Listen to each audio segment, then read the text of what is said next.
Mulainya?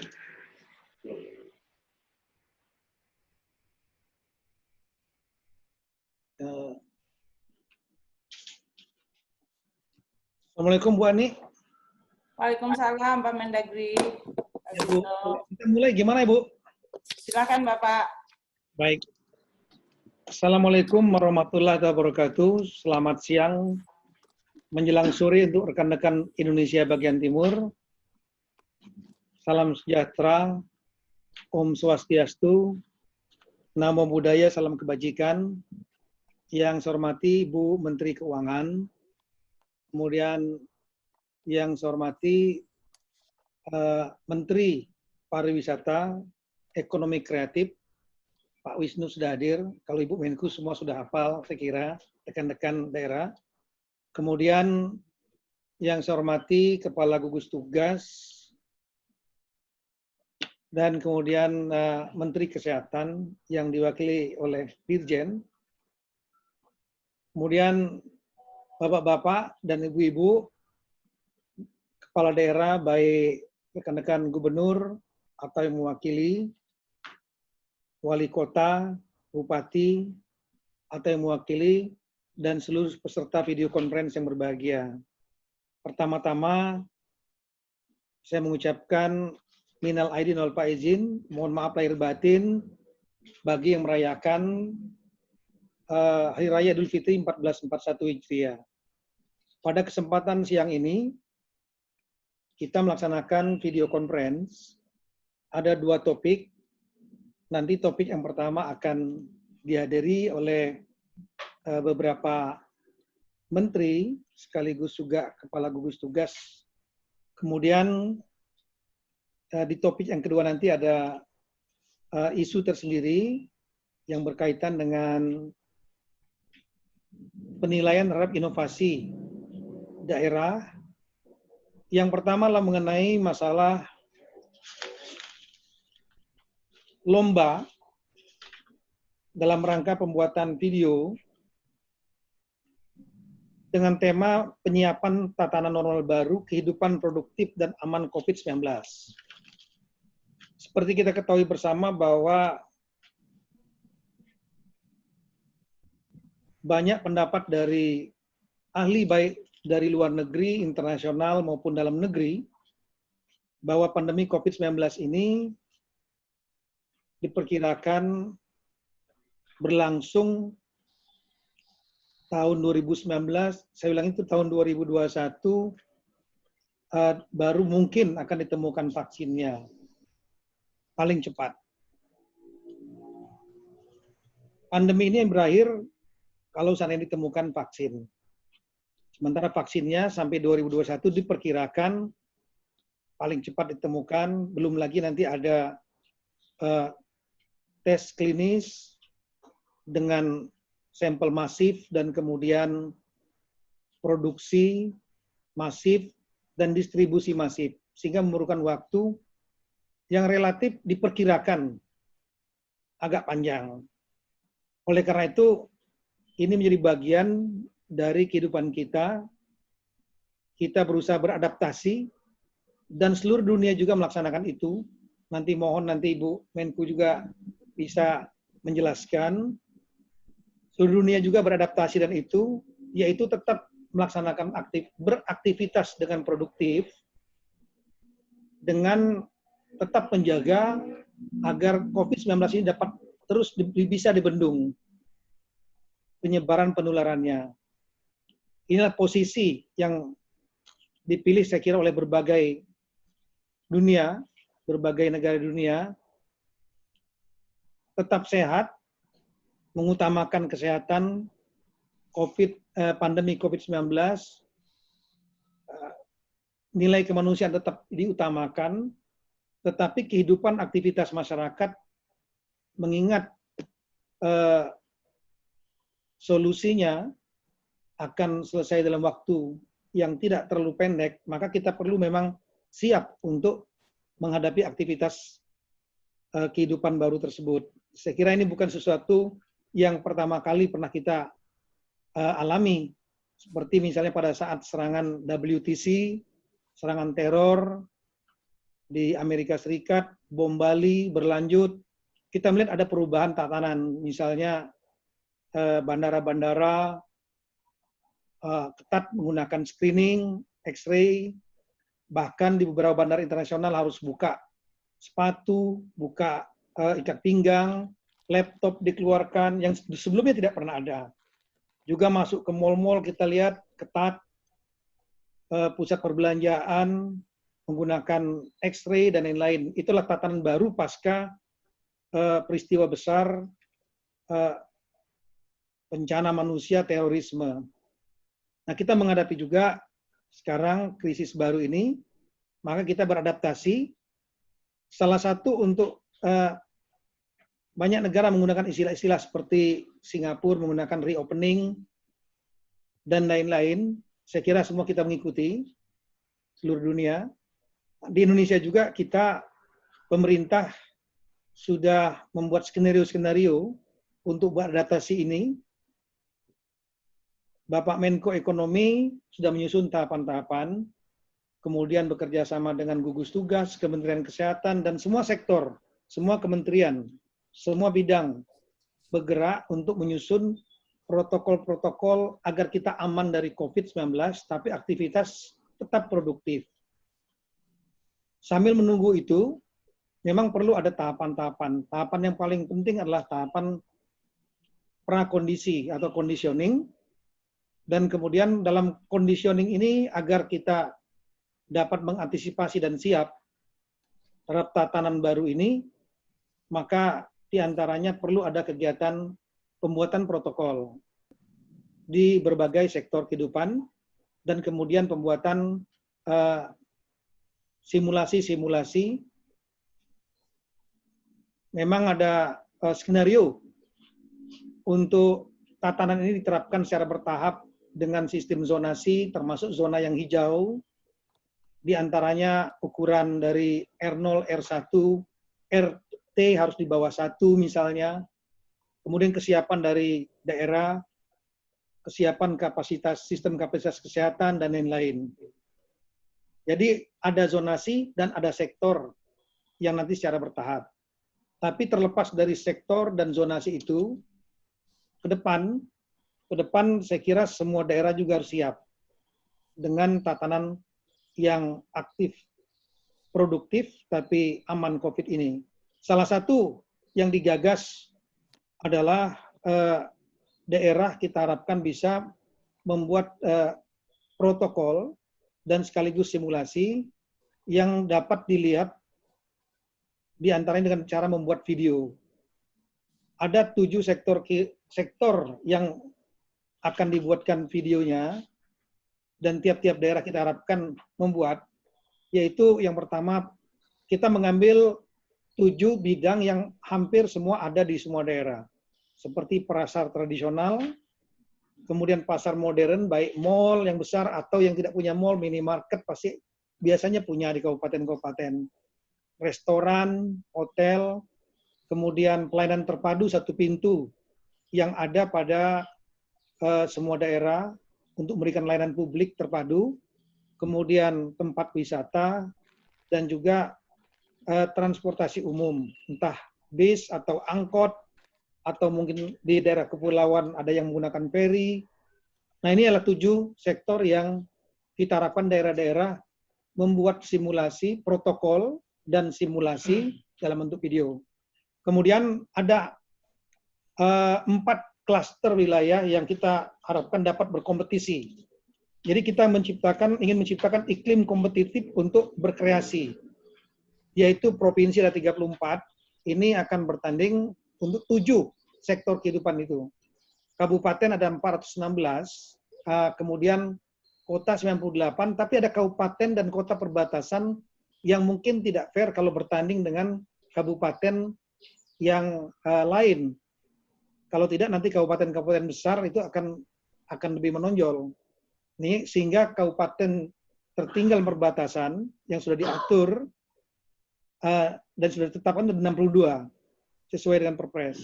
62 ini juga akan bertanding tersendiri, berkompetisi sendiri. Dan kita nanti akan tim jurinya itu gabungan dari Kementerian Dalam Negeri, Kementerian Keuangan, gugus tugas, dan Kementerian Pariwisata, serta Kementerian Kesehatan. Dan kemudian akan diberikan reward.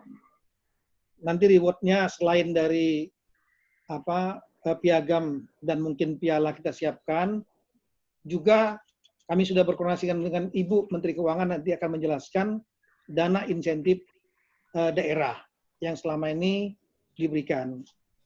Ini kira-kira topik yang kita bahas pada momentum yang pertama ini, sesi yang pertama ini. Sesi kedua mengenai masalah inovasi layanan publik yang juga akan ada pemberian dana insentif daerah seperti di tahun-tahun sebelumnya. Kemudian Ibu Menteri Keuangan memiliki waktu terbatas karena beliau jam 13.30 ada kegiatan lain. Oleh karena itu kami secara berturut kami serahkan kepada Ibu Menteri Keuangan, lanjut Menteri Pariwisata, Pak Wisnu, Kepala Gugus Tugas, dan Kementerian Kesehatan. Waktu kami serahkan kepada Ibu Ani, kami silakan Bu. Terima kasih Pak Tito. Bapak, Ibu sekalian, para pimpinan kepala daerah, provinsi, kabupaten, kota. Assalamualaikum warahmatullahi wabarakatuh. Dalam kesempatan pertama kali semenjak Idul Fitri, kami dari Kementerian Keuangan, saya maupun seluruh jajaran Kementerian Keuangan ingin menyampaikan minal aidin wal faizin, mohon maaf lahir batin. Saya akan menggunakan kesempatan pada siang hari ini yang disampaikan oleh Pak Menteri Dalam Negeri untuk menyampaikan dukungan kita kepada program yang tadi telah disampaikan oleh Pak Mendagri. Sebelumnya juga sekaligus untuk mengupdate beberapa kebijakan di tingkat pusat yang tentu akan memiliki implikasi dan peranan dari pimpinan para kepala daerah menjadi luar biasa penting. Mohon izin untuk menyampaikan slide untuk presentasi Pak Mendagri. Jadi dalam ini selain tadi yang disampaikan untuk lomba, kami akan menyampaikan sekaligus mengenai instrumen di dalam mendukung daerah dalam rangka penyiapan tatanan normal baru, produktif dan aman COVID-19. Apakah slide-nya sudah disiapkan? Semoga sudah. Jadi Bapak dan Ibu sekalian, kita semua tahu bahwa pandemi COVID ini mempengaruhi keseluruhan aspek kehidupan masyarakat. Karena sampai hari ini sudah 5,86 juta yang terkena dan lebih dari 360.000 kematian, dan bahkan negara-negara seperti Amerika Serikat hari ini sudah menembus lebih dari 100.000 tingkat kematian akibat COVID ini. Dan sampai saat ini seperti dikatakan Pak Mendagri, vaksinnya belum ditemukan, meskipun berbagai upaya secara internasional sudah dilakukan. Tolong disampaikan slide-nya tadi sudah betul. Kemudian kalau dilihat dari situasinya, respon selama 3 bulan terakhir ini memang menimbulkan suatu kondisi yang mempengaruhi keseluruhan sendi kehidupan masyarakat. Karena nature atau karakternya yang menular secara cepat, maka langkah-langkah di bidang kesehatan memberikan implikasi di bidang sosial dan ekonomi.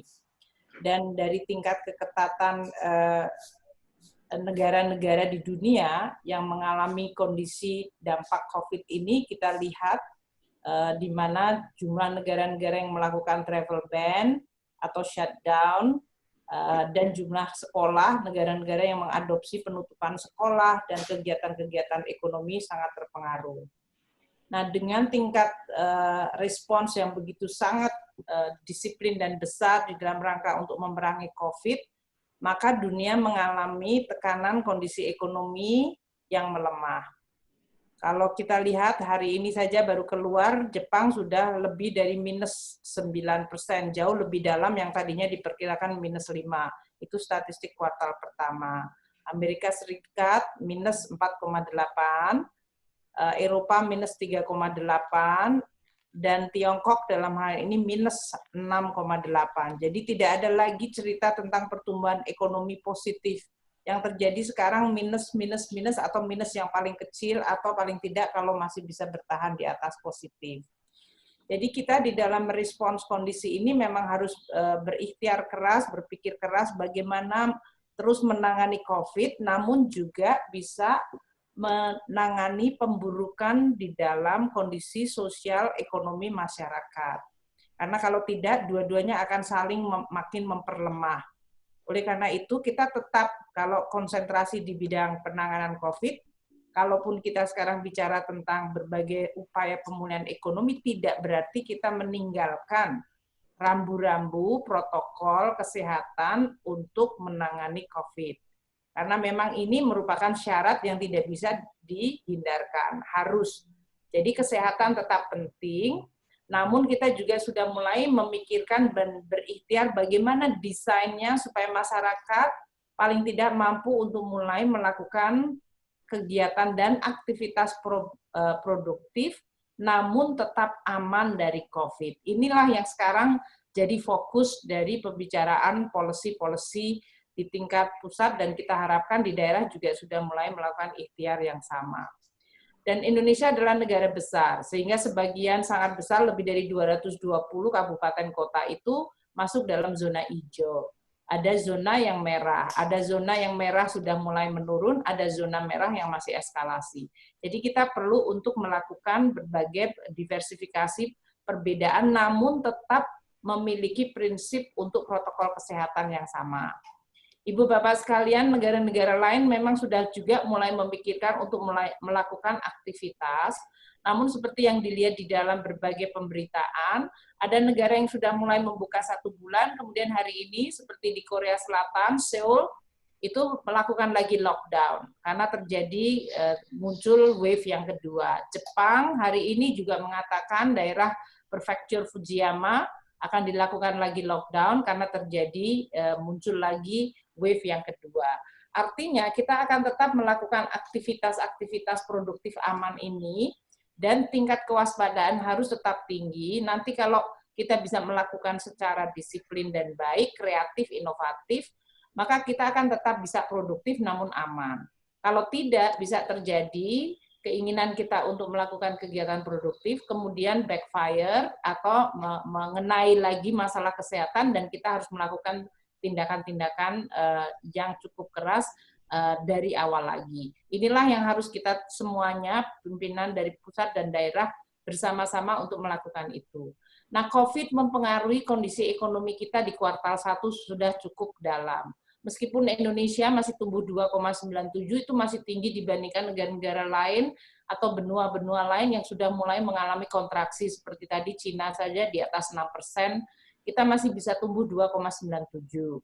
Namun kalau kita lihat dari sini, sudah terlihat baik dari sisi demand, permintaan, maupun dari sisi supply, dari sisi produksi, dua-duanya terpukul oleh COVID ini. Jadi kita sekarang mencoba untuk mengembalikan, memulihkan, namun tetap aman dari COVID. Nah, ini yang kita lakukan. Beberapa hal yang kita lihat memang terkena sangat dalam, apakah itu sektor pariwisata dan perdagangan, di mana ini adalah 2 sektor yang sangat besar kontribusinya mungkin untuk daerah-daerah. Manufaktur maupun pangan semuanya juga mengalami kondisi yang terpengaruh oleh COVID, dan ini pasti mempengaruhi ekonomi daerah, termasuk dari sisi PAD-nya dari para pemerintah daerah. Nah, kondisi pelemahan ekonomi ini kemudian membutuhkan langkah-langkah desain untuk memulihkannya kembali. Namun saya tekankan dan ulangin berkali-kali, kalau kita memulihkan tidak berarti kita tidak memperhatikan protokol kesehatan. Jadi ini yang kita lakukan, selalu memulihkan sambil kita tetap menjaga protokol kesehatan. Nah, dari Perpu yang ada memang sudah membuat desain supaya pemerintah bisa melakukan langkah-langkah untuk pemulihan ekonomi. Ini dilakukan melalui sisi konsumsinya, yaitu dengan membantu masyarakat, dengan mendukung terutama masyarakat yang miskin atau yang vulnerable, yang rentan, melalui bansos yang diperluas dan ditingkatkan. Kita juga memberikan dukungan pada dunia usaha agar mereka bisa bertahan di dalam kondisi di mana permintaan merosot tajam dan juga tekanan dari berbagai hal. Dan kita juga terus mendukung aktivitas untuk ekspor impor.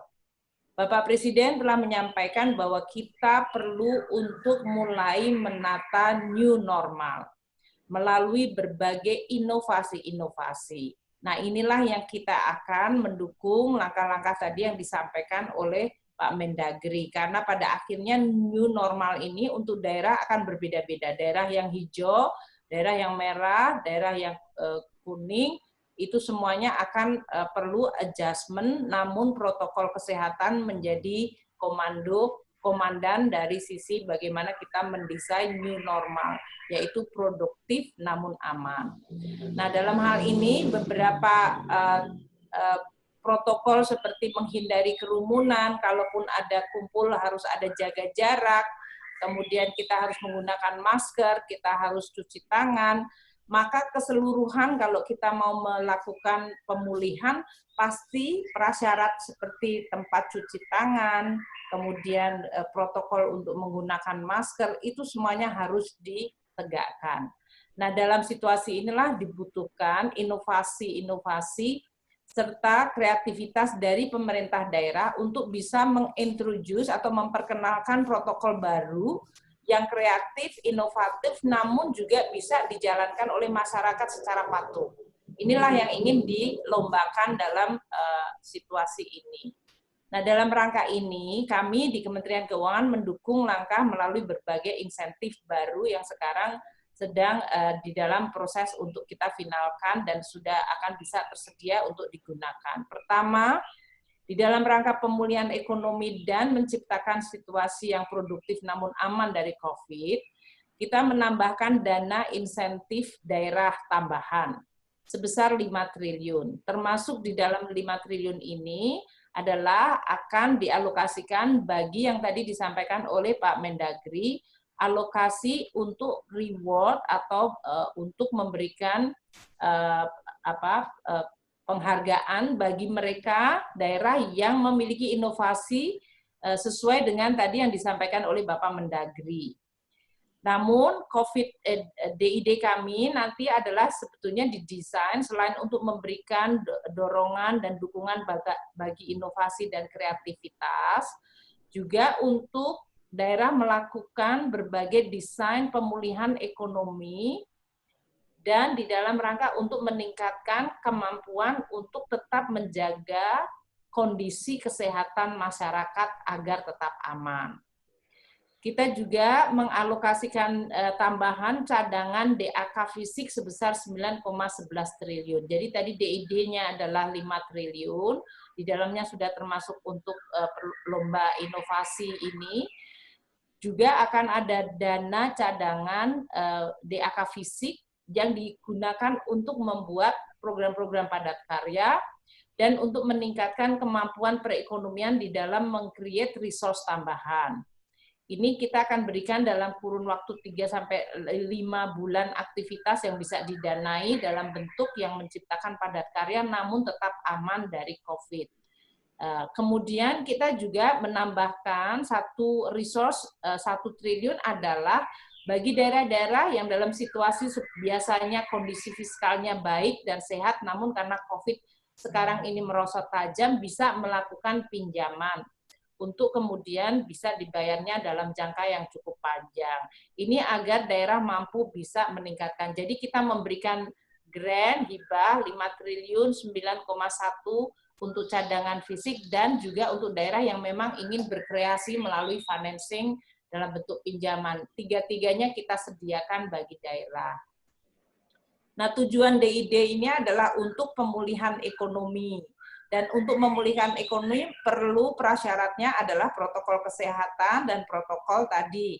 Bagaimana menerapkan gaya hidup produktif namun aman COVID. Inilah yang karena tadi disampaikan oleh Pak Mendagri, ini hal yang masih baru, namun bukan hal yang tidak mungkin untuk kita lakukan, maka kita ingin mendukung langkah-langkah Pak Mendagri di dalam rangka daerah terus berinovasi kreativitas di dalam mendorong inovasi tersebut.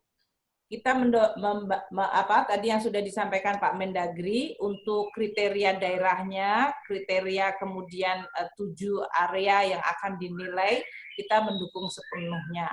Namun kita juga minta daerah untuk tetap menjaga yang zona hijau tetap akan hijau, yang merah kemudian berangsur menjadi hijau di dalam rangka untuk bisa makin meningkatkan. Kami akan terus mencoba mendesain dan meredesain policy-policy agar daerah makin terpacu untuk menuju daerah-daerah yang aman terhadap COVID dan kemudian mulai memulihkan ekonominya.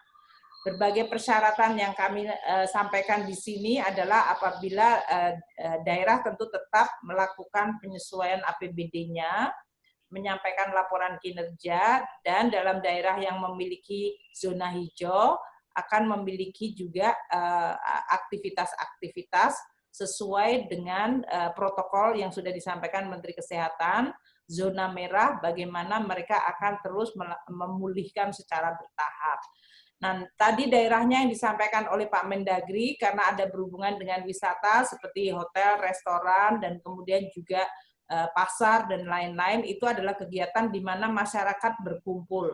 Jadi bagaimana kita bisa mengurangi risiko seminimal mungkin dalam suasana atau situasi di mana kemungkinan terjadi pengumuman ini dalam suasana yang aman COVID.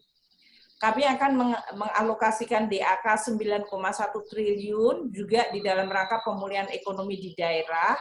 Ini terutama untuk kegiatan DAK 2020 yang telah disetujui namun tidak berlanjut karena terhentinya proses pengadaan, dan penyaluran akan dipercepat menjadi 2 tahap masing-masing 50%.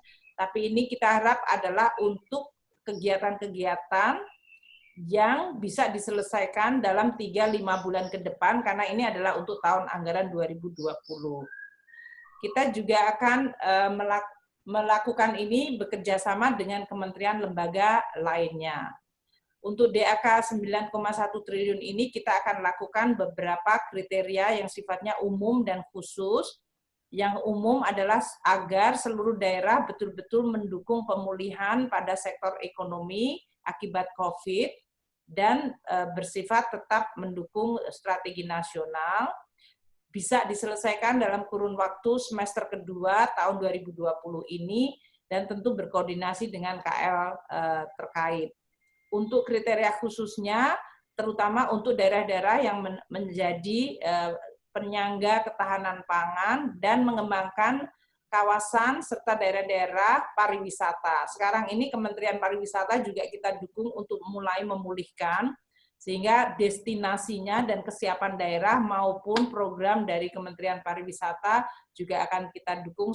Semoga ini memberikan kenyamanan dan keamanan bagi masyarakat. Karena tidak mudah untuk masyarakat merasa yakin, oh saya sudah bisa untuk pergi ke tempat wisata secara aman dari COVID.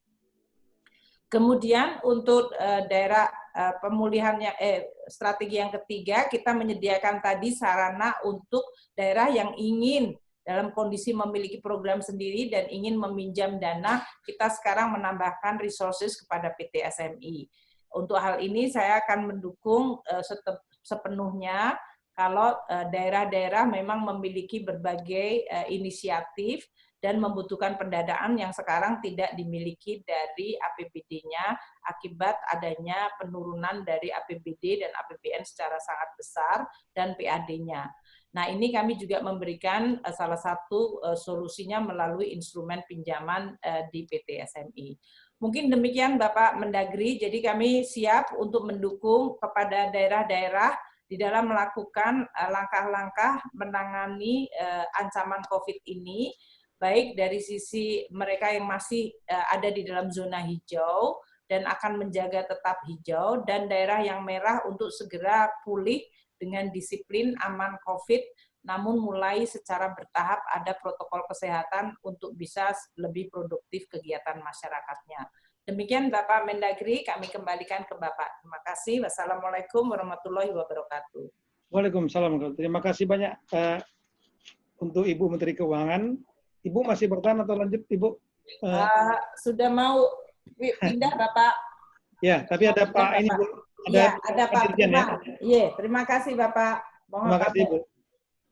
Baik, rekan-rekan sekalian. Jadi, Ibu Menteri Keuangan ada kegiatan lain, rapat lain. Beliau digantikan oleh Dirjen Perimbangan Keuangan Pak Prima. Jadi tadi saya kira sudah cukup jelas bahwa sebetulnya ada beberapa bantuan keuangan daerah ke depan. Yang pertama tadi yang 5 triliun dalam rangka untuk membantu ekonomi daerah. Yang kedua itu ada cadangan dana alokasi khusus fisik, DAK fisik, sebanyak 9,1 triliun yang akan diatur oleh Ibu Menteri Keuangan bersama-sama nantinya setelah dapat arahan dari Bapak Presiden. Kemudian yang 5 triliun ini, diantaranya Ibu Menteri Keuangan berbaik hati, 164 miliar tadi dialokasikan untuk lomba inovasi tatanan baru produktif aman COVID daerah-daerah. Nah itu, ini yang membutuhkan inovasi kreativitas dari tiap-tiap daerah dan kita melihat bahwa 7 sektor tadi yang akan kita garap di daerah-daerah. Kemudian 4 klaster daerah tadi, nanti ada juara 1, juara 2, juara 3. Jadi yang juara 1-nya itu video misalnya mengenai pasar tradisional, mendapatkan dana insentif daerah DID 3 miliar. Yang nomor 2-nya 2 miliar, kemudian yang nomor 3-nya 1 miliar. Kemudian bisa saja satu daerah juga memenangkan dalam lomba inovasi kreativitas aman COVID di bidang misalnya perhotelan sebesar sama 3 miliar, 2 miliar, 1 miliar, juara 1, 2, 3-nya. Sehingga alokasi yang disediakan oleh Ibu Menteri Keuangan adalah sebanyak 164 miliar. 7 sektor ini kami lihat adalah sektor yang sekali lagi ada di berbagai daerah. Sementara sektor-sektor lain, kami sudah diskusikan untuk masalah bidang sekolah, nanti akan dikelola sendiri, disampaikan sendiri oleh Menteri Dekbud. Beliau sedang menyusun saat ini. Karena ini memang masalah sekolah ini cukup kompleks dan luas. Kemudian kedua, untuk bidang keagamaan juga akan disusun oleh Bapak Menteri Agama. Jadi kita fokus saat ini untuk gelombang pertama inilah mengenai masalah 7 sektor ini. Kemudian 3 sektor diantaranya berhubungan dengan masalah wisata, yaitu tempat wisata, bagaimana membuat tempat wisata digarap oleh daerah masing-masing, tapi aman COVID-19. Protokolnya disusun. Kemudian ada lagi hotel, yang ketiga adalah restoran. Ini memerlukan pedoman-pedoman umum dan gambaran-gambaran umum tentang masalah kepariwisataan. Oleh karena itu, saya persilahkan kepada Bapak Wisnu Tama, Menteri Pariwisata, untuk menyampaikan briefingnya. Silakan, Pak. Terima kasih, Pak Tito, atas waktunya. Selamat siang, Bapak, Ibu Kepala Daerah. Assalamualaikum warahmatullahi wabarakatuh. Sebelumnya, saya ingin menyampaikan mohon maaf lahir batin, minal aidin wal faizin untuk Bapak Ibu sekalian. Terima kasih sekali lagi Pak Tito atas waktunya, dan ini menurut saya sebuah langkah yang sangat baik untuk masuk ke dalam era new normal ini. Dan tentunya tadi Pak Tito sudah sampaikan ada 3 hal yang terkait dengan Kementerian Pariwisata dan Ekonomi Kreatif, yaitu hotel, restoran, dan tempat wisata. Dan tentunya kami sudah mengeluarkan protokol kesehatan terkait dengan tempat-tempat tersebut, Pak Tito. Dan memang protokol kesehatan yang kami tetapkan itu sudah kami sesuaikan juga dengan WTTC, standar internasional juga. Karena perlunya kita menyamakan standar kita at least sama dengan standar yang diterapkan di negara-negara yang sudah dapat menangani COVID-19 dengan baik. Dan ini saya pikir penting untuk mengangkat kepercayaan atau gaining confidence kepada publik domestik dan nantinya tentu internasional. Dan hal ini sangat penting. Nah, mengenai protokol ini, teman-teman, Bapak Ibu sekalian dari daerah, dapat kami kirimkan nanti, dan kita mempunyai juga handbooknya Pak Tito. Handbooknya untuk dapat dilihat guidance-nya, untuk dapat menjadi panduan nantinya dalam membuat video-video tersebut ini. Dan memang seperti kita pernah sampaikan di sektor pariwisata, Pak Tito dan Bapak Ibu sekalian, di dalam ratas kita harus melalui 4 tahapan utama, yaitu pertama protokol clean health and safety, lalu kedua adalah penerapan protokol dan simulasi, ketiga adalah sosialisasi dan publikasi, dan keempat adalah masuk masa uji coba di destinasi. Nah, tahapan-tahapan inilah yang menjadi salah satu syaratan bagi kita untuk dapat nantinya membuka destinasi atau tujuan tersebut untuk dapat dilakukan secara bertahap. Nah, tentunya dalam penilaian nanti kami akan tetap mengacu kepada protokol-protokol yang sudah ditetapkan, sehingga walaupun kreativitasnya tentu akan menjadi bagian daripada penilaian kami, karena kebetulan kami juga membawa ekonomi kreatif, tetapi juga dalam implementasi video-videonya nanti harus sesuai dengan protokol yang sudah ditetapkan oleh Kemenparekraf misalnya di hotel, restoran, maupun di daya tarik wisata atau tujuan wisata. Dan tujuan wisata ini juga agak luas, Pak Tito, kalau boleh saya eksplor lebih besar sedikit. Daya tarik atau tempat wisata itu bisa juga seperti kebun binatang, pantai, dan lain sebagainya. Bisa juga berupa gedung pertunjukan, galeri, museum, bioskop, itu juga bisa menjadi bagian daripada daya tarik wisata yang lain sebetulnya, yang juga ada di bawah bidang kami. Kurang lebih demikian, Pak Tito, masukan dari kami, sehingga nanti salah satu faktor penilaian selain kreativitas dan inovasi dalam video tersebut juga sesuai dengan protokol yang telah ditetapkan oleh kami. Terima kasih. Wassalamualaikum warahmatullahi wabarakatuh.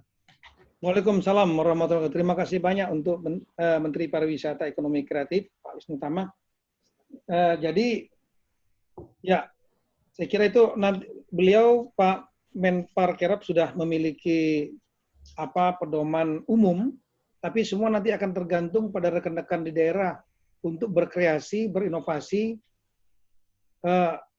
sesuai dengan daerah, karakteristik daerah masing-masing dan budaya masing-masing dalam rangka untuk membuat bidang-bidang termasuk sektor pariwisata, hotel, restoran ini dapat hidup dengan mengikuti protokol kesehatan yang COVID-19. Kemudian pada kesempatan ini juga dari gugus tugas tadi pagi kami sudah melaksanakan rapat dengan Kepala Gugus Tugas jam 9, tapi beliau ada kegiatan lain, saat ini ada rapat yang lain. Beliau diwakili Kepala Gugus Tugas Bapak Majen TNI Purnawirawan Komarudin Simanjuntak sebagai tenaga ahli di BNPB. Silakan untuk memberikan briefingnya, Pak. Kami persilakan.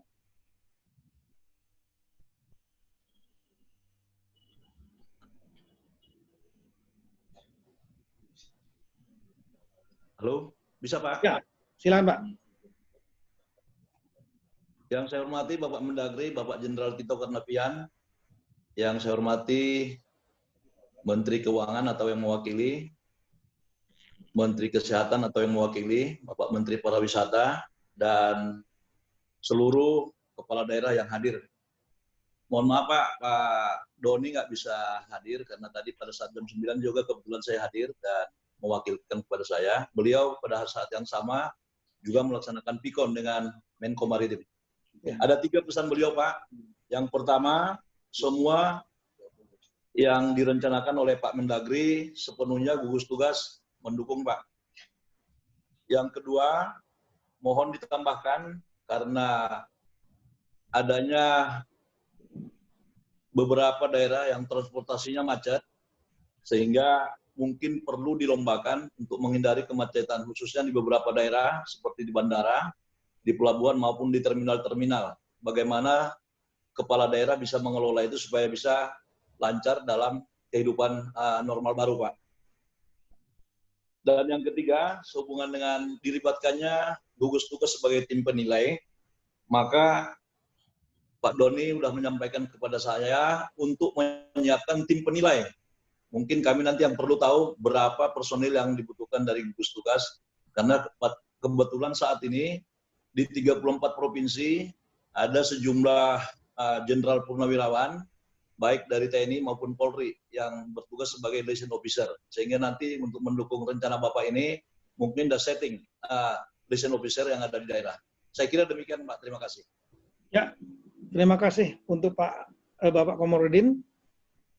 Kemudian kita persilakan yang mewakili Menteri Kesehatan. Tadi Menkes juga pada waktu rapat antar Menteri dan Kepala Gugus Tugas jam 9 sudah hadir dan menyampaikan beberapa arahan. Sekarang mungkin dihadiri oleh Dirjen Kesehatan Masyarakat Ibu Dr. Kirana Pritarsari. Kami persilakan Bu Dirjen. Terima kasih Bapak Menteri. Assalamualaikum warahmatullahi wabarakatuh. Selamat siang, salam sejahtera untuk kita semua. Yang terhormat Bapak Menteri Dalam Negeri, Bapak Menteri Pariwisata dan Ekonomi Kreatif, Wakil dari Kementerian Keuangan dan Wakil dari Gugus Tugas. Kami menyampaikan permohonan maaf Bapak Menteri Kesehatan yang tidak bisa menghadiri langsung pertemuan virtual kali ini dan menyampaikan beberapa arahan yang beliau minta kami untuk menyampaikan. Sesuai dengan arahan Bapak Presiden bahwa kita harus berdamai dengan COVID-19 yang diartikan bahwa kita harus mampu beradaptasi dengan situasi pandemi COVID-19 ini. Bukan berarti kita harus menyerah, tapi kita harus beradaptasi dengan COVID-19 ini dan tetap bisa menjalankan aktivitas karena kita memiliki berbagai aspek kehidupan yang harus kita jalankan. Memperhatikan arahan dari Bapak Menteri Dalam Negeri dan rencana untuk melakukan lomba inovasi ini, 7 sektor yang tadi disampaikan merupakan sektor yang sangat terkait erat dengan kehidupan sosial dari masyarakat kita. Pasar tradisional, di mana kita masyarakat akan bisa memenuhi kebutuhan sehari-hari, pasar modern demikian juga, kemudian sektor restoran, hotel, dan wisata adalah sektor-sektor yang bisa menumbuhkan perekonomian di daerah. Jadi kami dari Kementerian Kesehatan sangat mendukung upaya lomba inovasi untuk tetap menjalankan protokol kesehatan agar masyarakat mampu menghadapi situasi pandemi ini dan mampu masyarakat nanti bisa menjadi benteng terhadap pemutusan rantai penularan COVID-19. Kami mengharapkan dukungan para pimpinan kepala daerah agar inovasi ini bisa dijalankan secara luas, sehingga masyarakat benar-benar bisa memiliki gaya hidup baru, menjadi kebiasaan baru untuk bisa memutus rantai penularan. Kementerian Kesehatan siap bekerja sama dengan Kementerian Dalam Negeri, dengan Kementerian Pariwisata dan Gugus Tugas sebagai bagian dari tim penilai, dan kami mengharapkan ini juga dijalankan dengan pendekatan multisektor di tingkat daerah dan melibatkan masyarakat secara aktif. Kepada para pimpinan daerah, kami yakin bahwa inovasi-inovasi yang ada dengan pendekatan yang sifatnya lokal bisa memberi semangat dan juga memberi inspirasi kepada masyarakat secara luas di daerah masing-masing. Jadi kami sangat mendukung upaya lomba inovasi ini dan semoga tujuan agar memutus rantai penularan, menjaga wilayah kita agar semakin baik, dari yang zona merah bisa turun, bahkan bisa mencapai hijau, dan yang zona hijau tetap pada keadaan yang sehat. Terima kasih atas rencana dari Kementerian Dalam Negeri dan juga dukungan keuangan dari Kementerian Keuangan agar lomba inovasi ini bisa memberi semangat agar masyarakat memiliki gaya hidup baru yang lebih sehat. Sekian, wassalamualaikum warahmatullahi wabarakatuh. Waalaikumsalam. Terima kasih banyak untuk Ibu Dirjen Kesehatan Masyarakat. Jadi rekan-rekan sekalian, intinya bahwa rekan-rekan pemerintahan daerah, kepala daerah khususnya, tentu perlu membuat tim nantinya. Tim untuk menggarap salah satu mungkin, satu pasar tradisional, satu pasar modern, minimarket atau mall, kemudian restoran, hotel, kemudian pelayanan terpadu satu pintu yang sudah ada, tempat wisata, satu mungkin digarap, transportasi umum, stasiun mungkin atau pelabuhan, atau mungkin bis yang digarap, ferry, transportasi umum. Nah, ini perlu ada koordinasi langkah di lapangan untuk mengkonsolidasikan stakeholder terkait bidang-bidang itu. Dan setelah itu, outputnya adalah bentuk video. Videonya adalah video singkat, mungkin durasi 1 menitan, tapi menggambarkan protokol itu berjalan. Sehingga kriteria penilaian kita, tolong slide, kriteria yang akan dinilai nanti oleh tim penilai dari Kemendagri, Kemenkes, Kementerian Keuangan, Pariwisata, dan gugus tugas, itu yang pertama adalah kesesuaian protokol dengan COVID-19. Itu yang nomor 1, bobotnya 40%. Artinya di dalam video itu terlihat betul bahwa protokol COVID-19 ditaati. Misalnya semua memakai masker, ada tempat cuci tangan atau pembagian hand sanitizer, sarung tangan misalnya untuk yang memberikan pelayanan, ada face shield, tutup muka, pelindung muka misalnya untuk petugas pelayanan, kemudian ada jaga jarak yang ditandai misalnya seperti pasar di Salatiga, membagi blok-blok dengan garis yang jelas, kemudian misalnya tempat antrian ada garis-garisnya per 2 meter mungkin, dan seterusnya. Ini semua sangat tergantung dari kreativitas dari rekan-rekan semua di daerah. Kemudian itu yang menjadi sangat penting, kriteria terpenting, yaitu kesesuaian dengan protokol COVID-19. Nanti dari Kementerian Negeri juga akan mengirimkan, segera hari ini mengirimkan soft copy kepada seluruh kepala daerah, pedoman protokol COVID-19 di bidang-bidang tertentu, dan ini bersifat umum. Sementara tadi dari Menteri Pariwisata sudah membuat juga protokolnya, Kementerian Kesehatan juga membuat protokol, semua akan kita kirimkan soft copy-nya ke seluruh kepala daerah, dan nanti ada rapat setelah ini, video conference antara Sekjen Kemendagri dengan Kepala Badan Litbang, Kementerian Dalam Negeri, dengan Balitbang di daerah-daerah untuk lebih detailnya nanti. Ini secara umum saja di tingkat pimpinan. Kemudian teknisnya nanti akan dijelaskan di rapat setelah ini nanti. Dan tidak harus dihadiri oleh kepala daerah. Yang paling utama lah Balitbangnya tolong diperintahkan. Kemudian yang kedua lah kriterianya adalah itu dapat dijadikan model yang betul-betul aplikatif, yang bisa ditiru orang lainnya. Karena nanti kalau pemenangnya nanti kita akan buzzer, kita akan expose di media, baik di media konvensional, TV, dan lain-lain, maupun media-media sosial, untuk menjadi bahan penilaian dan contoh bagi yang lain. Sambil memberikan pembelajaran pada masyarakat, kira-kira gambaran kehidupan baru itu seperti apa di bidang-bidang itu. Karena saat ini mungkin masyarakat masih meraba-raba. Kemudian strong idea, artinya ada kreativitas, ada hal-hal yang baru, terobosan-terobosan baru. Tadi yang seperti kita lihat di Salatiga itu adalah terobosan baru. Kemudian kerjasama, kolaborasi antara stakeholder, misalnya ada tim pengawas di sana dari TNI Polri, Satpol PP, kelihatan mungkin di situ, atau Satpam di mall, dan lain-lain. Sehingga kepatuhan terhadap protokol itu betul-betul bisa diikuti. Ini ada bobotnya masing-masing. Waktunya, mulai hari ini, semenjak kita umumkan ini.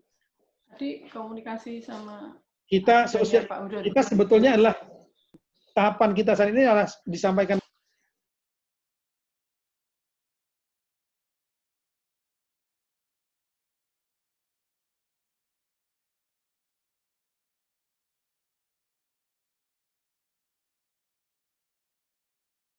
protokol inilah kita lihat outputnya adalah bentuk video singkat tadi.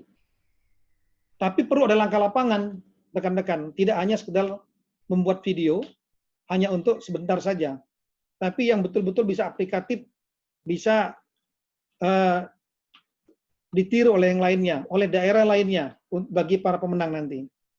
Kemudian, mulai hari ini, kemudian kita harapkan pada tanggal 8, 1-8, rekan-rekan sudah menggarap.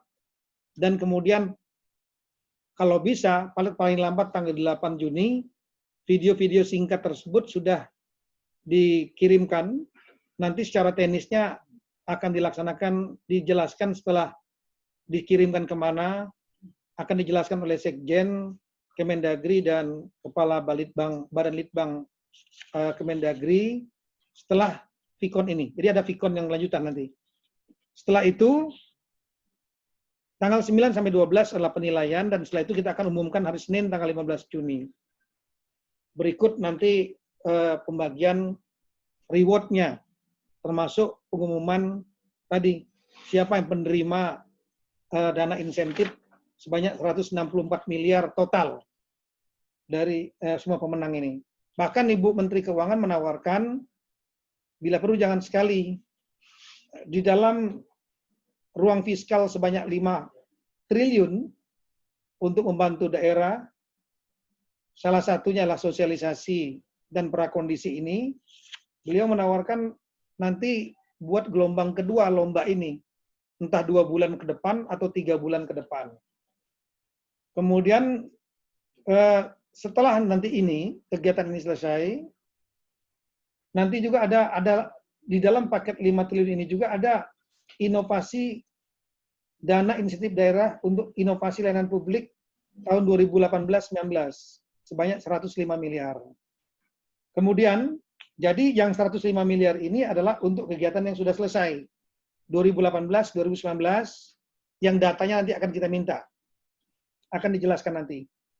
Kemudian, masih ada satu peluang lagi untuk mendapatkan dana alokasi insentif daerah. Bapak Presiden menyampaikan juga, kalau bisa dilombakan daerah yang mampu menurunkan indikator COVID-19, yaitu kurva angka positif, kemudian angka atau skala reproduksi, RT, dan abnormalnya di bawah 1, kemudian tingkat kematian fatalitas rendah. Nah, ini akan disusun bersama gugus tugas dengan Kemendagri, dan Ibu Menteri Keuangan juga menyampaikan beliau juga siap untuk memberikan alokasi anggaran dari 5 triliun tersebut untuk daerah-daerah yang mampu menurunkan kurva angka yang positif maupun tingkat kematian yang rendah. Nah, ini sedang kita susun, nanti kita akan umumkan setelah lomba yang ini. Kemudian, sebagai gambaran contoh, ada video singkat yang telah dibuat oleh Kementerian Koperasi UMKM. Kami akan putarkan sebagai gambaran saja. Silakan.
Ya, video yang lain.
Baik, ini mungkin terlalu pendek yang video yang kita lihat. Saya kira bisa 2 menit pun masih bisa. 2 menit yang kira-kira nanti kita bisa viralkan dan kita belas untuk para pemenangnya. Sehingga bisa menjadi contoh bagi daerah lain dan juga bisa menjadi contoh, bisa dilihat oleh masyarakat sehingga masyarakat melihat seperti ini kira-kira gambaran dunia baru kita nantinya. Inilah kira-kira rekan-rekan yang ingin kami sampaikan dalam sesi pertama mengenai persiapan menuju pelaksanaan tatanan normal baru produktif dan aman COVID-19 dalam bentuk lomba inovasi yang produknya adalah dalam bentuk sekali lagi video dengan durasi maksimal 2 menit. Karena kalau lebih dari 2 menit biasanya sudah mulai akan timbul penontonnya sudah mulai turun, berkurang, kira-kira demikian. Tapi dia kompak, artinya kompak, video singkat tapi bisa menggambarkan protokol-protokol itu diikuti. Inilah kira-kira rekan-rekan yang kami sampaikan. Sekali lagi kita mulai untuk lombanya dimulai dari hari ini.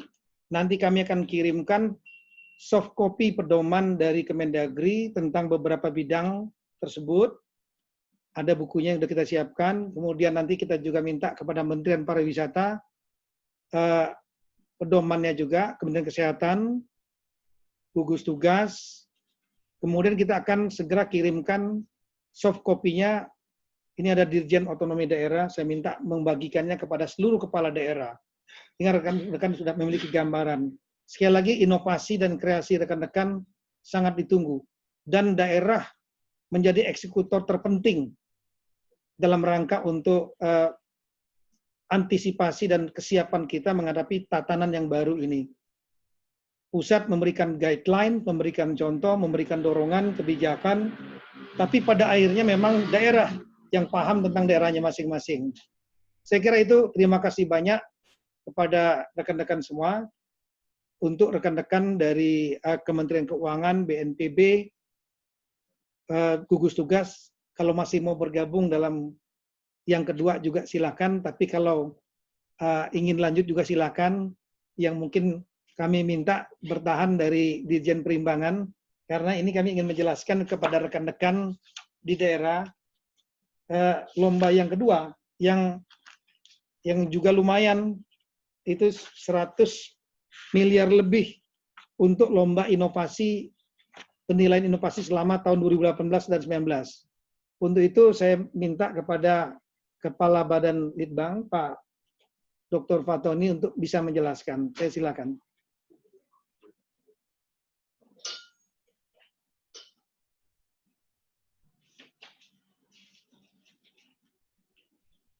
Terima kasih Bapak Menteri, Bapak Ibu yang saya hormati. Mohon izin menyampaikan pemaparan tentang pemberian penghargaan dan penilaian inovasi daerah. Penilaian inovasi daerah selama ini sudah berlangsung selama 2 tahun, tahun 2018 dan tahun 2019. Dan sebagai kelanjutan, tahun ini juga akan dilaksanakan dan dilanjutkan untuk tahun 2020. Untuk IGA ini, Innovative Government Award atau penilaian inovasi yang dilakukan, ini adalah penilaian terhadap inovasi yang dilaksanakan oleh daerah. Jadi inovasi yang dilaksanakan secara keseluruhan oleh daerah masing-masing. Bukan satuan inovasi yang dinilai, jadi daerahnya. Kemudian apa saja kriteria, bentuk, kemudian indeks yang dinilai. Yang pertama, bentuk inovasi yang dinilai ada 3 jenis, yakni adalah menyangkut tata kelola pemerintahan, yang kedua menyangkut pelayanan publik, dan ketiga adalah bentuk inovasi lain di luar dari itu. Ada 5 kriteria nanti yang menjadi dasar dalam penilaian inovasi yang secara keseluruhan dilaksanakan oleh daerah ini. Yang pertama adalah terkait dengan pembaharuan, yang kedua terkait dengan manfaat, yang ketiga terkait dengan kepentingan publik, dan yang keempat menyangkut urusan dan kewenangan pemerintah daerah, dan yang kelima terkait dengan replikasi atau aplikatif. Dalam penilaian yang dilakukan ada 2 aspek yang dinilai, yakni aspek satuan pemerintah daerah dan aspek satuan inovasi. Aspek satuan pemerintahan daerah menjadi database bagi Kementerian Dalam Negeri dan juga bisa digunakan oleh kementerian lain sebagai dasar dalam memberikan data-data tentang pemerintahan daerah. Sementara satuan inovasi daerah merupakan penilaian penerapan inovasi daerah di daerah tersebut. Jadi penilaian indeks inovasi daerah ada 2 aspek, yaitu aspek satuan pemerintahan daerah dan satuan inovasi. Kemudian ada 7 variabel dan menggunakan 35 indikator. Dari 35 indikator itu kemudian diterjemahkan dengan parameter-parameter, kemudian ada pembobotan, dan masing-masing akan diberikan nilai sesuai dengan ketersediaan atau sesuai dengan inovasi yang dilakukan oleh daerah. Sebagai misal untuk parameter tentang satuan pemerintah daerah, ada visi misi. Visi misi kepala daerah. Jadi visi misi kepala daerah menyangkut inovasi, ini juga menjadi penilaian dalam penilaian inovasi daerah. Di mana misalnya pada saat kepala daerah memiliki visi tentang inovasi, diberikan nilai 1, misalnya seperti itu. Kemudian untuk kepala daerah yang mencantumkan misinya di dalam pelaksanaan pemerintahan daerah mendapatkan nilai 2, sedangkan kepala daerah yang memiliki visi misi tentang inovasi akan diberikan nilai 3. Itu antara lain beberapa parameter terkait dengan indikator satuan pemerintah daerah. Ini ada beberapa indikator. Kemudian terkait dengan satuan inovasi, misalnya akan dilihat bagaimana regulasi inovasi daerahnya. Next slide. Kemudian ketersediaan SDM-nya, kemudian bagaimana dukungan anggarannya, kemudian bagaimana penggunaan IT, termasuk kegiatan peningkatan kapasitas di bidang inovasi, juga program dan kegiatan inovasi OPD pencantuman dalam Renstra, kemudian yang penting juga diukur dari tingkat partisipasi stakeholder, kemudian pengelolaan inovasi daerah, kecepatan inovasi daerah, kemudian pedoman teknisnya, kemudian ketersediaan layanan informasi, kemudahan informasi, layanan, dan kemudahan proses inovasi yang dihasilkan. Begitu juga penyelesaian layanan pengaduan ini menjadi penting. Kemudian online sistem, apakah online atau masih manual. Kemudian replikasi tadi menjadi salah satu ukuran. Jejaring inovasi atau kerjasama. Kemudian sosialisasinya terkait dengan inovasi yang dilakukan. Kemudian kemanfaatan inovasi. Yang lain juga tingkat kepuasan terkait dengan penggunaan inovasi. Kemudian kualitas inovasi daerah. Itu beberapa parameter yang akan digunakan. Semua parameter ini akan dilakukan tabulasi melalui elektronik. Jadi manakala daerah melaporkan kepada Kementerian Dalam Negeri, akan secara otomatis akan tersusun nilai-nilai ini, kemudian akan tersusun ranking atau urutan daerah. Nanti pada saatnya secara manual akan dilakukan cek apakah isinya itu memang betul-betul sesuai dengan yang diharapkan ataupun tidak, misalnya seperti itu. Nah, terkait dengan penilaian inovasi ada beberapa tahap yang dilakukan. Yang pertama adalah penjaringan. Penjaringan ini meliputi sosialisasi yang mulai hari ini dilakukan dan di-launching langsung oleh Bapak Menteri Dalam Negeri. Kemudian pengumpulan data inovasi daerah, ini yang dilakukan oleh daerah melalui pelaporan melalui elektronik. Jadi tidak ada pengiriman dokumen secara manual dan juga tidak ada interaksi antara manusia dengan manusia, tapi langsung melalui elektronik. Kemudian setelah itu melakukan pengukuran indeks, ditabulasi secara elektronik juga. Kemudian selanjutnya, manakala sudah didapatkan nilai-nilai yang terbaik menjadi nominatif, kemudian ada presentasi pemaparan dari kepala daerah masing-masing terkait dengan inovasi daerah yang dilakukan oleh pemerintah daerah. Baru kemudian dalam kondisi normal itu dilakukan validasi lapangan. Apakah betul-betul di lapangan inovasi ini dilaksanakan dengan benar atau tidak. Namun manakala dengan kondisi COVID, nanti akan dengan cara-cara disesuai dengan protokol kesehatan yang ada. Kemudian, Bapak Ibu yang kami hormati, ada beberapa lembaga, kementerian yang melakukan penilaian terkait dengan inovasi daerah, namun ada beberapa perbedaan. Misalnya, Kementerian Menpan RB juga melakukan penilaian terkait dengan inovasi pelayanan publik. Kemudian Kementerian Ristek atau BRIN itu melakukan penilaian terkait dengan inovasi daya saing daerah. Bappenas itu melakukan penilaian terkait dengan perencanaan dan pembangunan. Sementara LAN juga melakukan penilaian terkait dengan inovasi administrasi pemerintah daerah. Kemudian Kemendes melakukan penilaian terkait dengan desa inovatif. Perbedaannya, yang penilaian yang dilakukan oleh Kementerian Dalam Negeri adalah penilaian terhadap pelaksanaan inovasi yang dilaksanakan oleh seluruh daerah.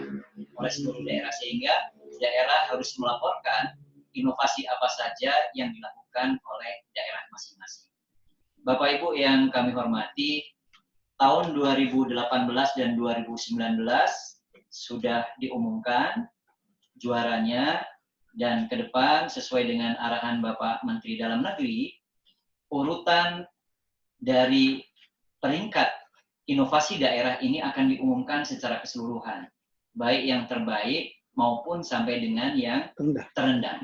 Sehingga ini akan menjadi dasar bagi pemerintah pusat untuk melakukan pembinaan, sementara bagi daerah menjadi dasar untuk terus meningkatkan inovasi yang dilakukan oleh daerah masing-masing. Sebagai gambaran, ini gambaran ya hasil pemenang IGA tahun 2018 dan 2019 di klaster dalam beberapa klaster. Yang pertama adalah peringkat provinsi terinovatif, setiap tahun akan ditentukan 5, kemudian kabupaten terinovatif itu akan ditentukan 10, kota terinovatif juga 10, kemudian ada tersendiri untuk kabupaten dengan perbatasan akan bersaing dengan kabupaten perbatasan, kemudian untuk kabupaten tertinggal juga akan bersaing dengan kabupaten tertinggal. Ini untuk keadilan, sehingga akan didapat ada 5 klaster dalam penilaian IGA. Itu sesuai dengan Permendagri. Itu untuk penilaian tahun 2018, begitu juga tahun 2019 sudah ada hasilnya. Nah, dari penghargaan yang diberikan ini, IGA ini, Innovative Government Award ini, yang ditentukan oleh Kementerian Dalam Negeri, kemudian dari pemenang-pemenang IGA ini memperoleh dana insentif daerah, yang tadi disampaikan oleh Bapak Menteri Dalam Negeri, untuk tahun ini ada 105, untuk tahun depan 105 miliar, 105 miliar, untuk tahun depan sedang ditentukan oleh Kementerian Keuangan. Namun untuk penentuan dana insentif ini belum tentu pemenangnya dapat, karena Kementerian Keuangan akan menambahkan kriteria lain, yaitu opini WTP, APBD tepat waktu, antara lain itu. Sehingga tidak semua pemenang IGA itu bisa mendapatkan dana insentif daerah. Oleh karena itu, ini menjadi motivasi bagi pemerintah daerah juga untuk tetap menetapkan APBD tepat waktu dan mendorong agar opininya menjadi WTP. Bapak Ibu yang kami hormati, dari seluruh data yang masuk ke Kementerian Dalam Negeri, Kementerian Dalam Negeri mempunyai database seluruh inovasi yang dilakukan oleh pemerintah daerah. Dan database ini juga menjadi dasar bagi kementerian-kementerian lain, termasuk juga komponen-komponen lain, untuk menetapkan kebijakan-kebijakan yang akan diambil oleh kementerian. Beberapa kementerian telah mengajukan untuk mengakses langsung data inovasi daerah yang dimiliki oleh Kementerian Dalam Negeri. Oleh karena itu, kami mengharapkan kepada seluruh daerah agar melaporkan inovasi yang dilakukan setiap tahunnya, sehingga database ini menjadi pendukung bagi daerah untuk dapat mengambil kebijakan yang dilakukan oleh pemerintah pusat, dan juga untuk menentukan dana insentif lainnya yang dilakukan oleh beberapa kementerian. Sebagai contoh, kami ada beberapa rekapitulasi daerah pemenang, misalnya untuk Jawa Tengah, untuk tahun yang lalu itu melaporkan ada 218 inovasi, misalnya seperti itu.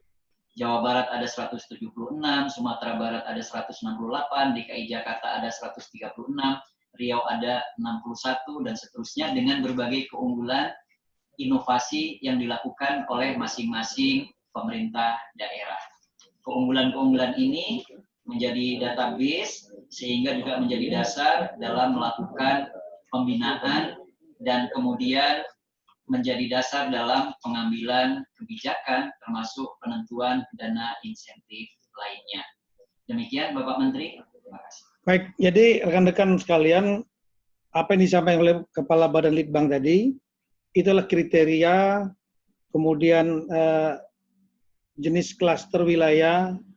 Jadi provinsi otomatis berlomba dengan provinsi lain, kota dengan kota lain, kemudian kabupaten dengan kabupaten lain, tapi ada dua jenis kabupaten yang juga bertanding sendiri, yaitu kabupaten perbatasan dan kabupaten yang tertinggal. Kemudian sudah ada memang kriterianya dan sudah ditetapkan dengan Perpres. Kemudian ini penting bagi kita untuk menyusun ranking daerah inovatif ini, karena ini memang berpengaruh juga dalam penentuan ranking inovatif di tingkat dunia. Sebagai informasi bahwa kita, ini tolong slide-nya, sampai hari ini tingkat dunia dan ASEAN, ya, kita nomor 85 negara yang terinovatif, jadi nomor 85. Kemudian di Asia kita nomor 12. Masih kalah dengan beberapa negara ASEAN lainnya. Kemudian di Asia Tenggara sendiri nomor 7.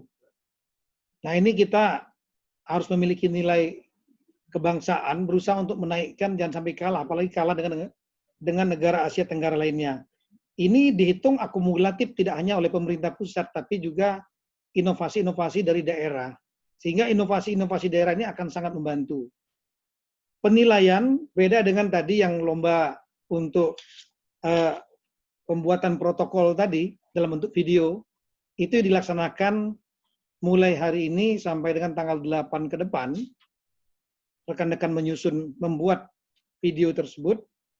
Kalau yang ini adalah ngitungnya ke belakang. Jadi apa yang sudah dikerjakan di tahun 2018 dan di tahun 2019. Jadi dihitung inovasi selama 2 tahun terakhir. Nah, tolong data-datanya nanti akan dikirimkan ke Balitbang. Saya kira teman-teman Balitbang daerah menjadi ujung tombak utama untuk mengkompilir, merekap, dan kemudian sesuai dengan 35 parameter, dan nanti tim pengujinya, tim penilainya, itu adalah sejumlah lembaga dan pihak eksternal. Tolong slide-nya. Ada dari Kementerian Dalam Negeri, Kementerian Keuangan, kemudian Bappenas, Menpan RB, LIPI, LAN, Kemenristek, juga melibatkan pihak eksternal, media massa, perguruan tinggi, LSM, pakar, praktisi, lembaga think tank. Sehingga kita harapkan betul-betul independen. Kemudian nanti akan disusun tidak hanya 5 terbaik atau 10 terbaik, tapi di ranking. Jadi ada indeks. Indeks dari yang tertinggi, provinsi yang paling inovatif, sampai yang terendah, yang nomor 34. Kemudian kota juga yang terinovatif, sampai dengan yang terendah. Demikian juga kabupaten maupun kabupaten perbatasan dan kabupaten daerah tertinggal. Jadi tolong rekan-rekan betul-betul serius, karena nanti pada saat selesai, nanti timeline-nya mulai kapan? Mulai sekarang sampai dengan akhir Juni. Ya, mulai sampai sekarang sampai dengan akhir Juni, tolong diinput data-datanya secara online, inovasi-inovasinya sesuai parameter tadi. Nanti soft copy ini kita akan kirimkan juga kepada rekan-rekan. Sudah ya? Ya. Terutama di Balitbang, ujung tombaknya di Balitbang daerah masing-masing. Dan kemudian setelah itu silakan nanti dibuat tim. Nanti kita akan susun, oleh tim penilai ini akan menyusun sekali lagi dari yang tertinggi sampai yang terendah, dan nanti akan kita umumkan kepada publik, kepada media massa. Untuk itulah rekan-rekan sekali lagi mohon kiranya dapat diinput. Kalau tidak diinput, tidak ada data, berarti dianggap tidak ada kreasi, tidak ada inovasi. Dan itu otomatis rankingnya akan di bawah. Padahal mungkin rekan-rekan sudah banyak berbuat. Kemudian nanti rewardnya memang sekali lagi dalam bentuk piala, kemudian sertifikat, saya ulangi, piagam penghargaan, sekaligus juga nanti dana insentif daerah. Di sini ada Pak Dirjen Perimbangan Keuangan juga, kami sudah diskusikan dengan Menteri Keuangan juga, akan diambil dari dana insentif daerah yang disiapkan di tahun anggaran. Kira-kira itu mengenai masalah lomba inovasi ini, yang akan kita nilai dalam waktu 1 bulan ke depan. Tolong sekali lagi di-input. Banyak terobosan rekan-rekan yang sudah buat, silakan disampaikan sebanyak-banyaknya. Tim yang akan menilai dan mungkin akan turun juga ke lapangan untuk melakukan validasi. Kami kira itu rekan-rekan sekalian yang ingin sampaikan pada kesempatan siang hari ini. Dan selanjutnya kami serahkan nanti kepada Sekjen serta Kepala Badan Litbang, dan mungkin cukup untuk rekan-rekan kepala daerah, tolong Kepala Badan Litbang atau yang mewakili dari Litbang untuk tinggal di tempat, sekaligus membicarakan secara lebih teknis lagi bagaimana cara pengiriman dan lain-lain data-datanya. Sekian, terima kasih. Saya memang tidak membuka kesempatan tanya jawab karena nanti ada yang tidak terakomodir, banyak yang ingin bertanya. Ya, nanti silakan rekan-rekan di rapat teknis Litbang akan dibuka forum tanya jawab. Sekian, terima kasih. Assalamualaikum warahmatullahi wabarakatuh. Semoga Tuhan memberkati kita semua. Amin.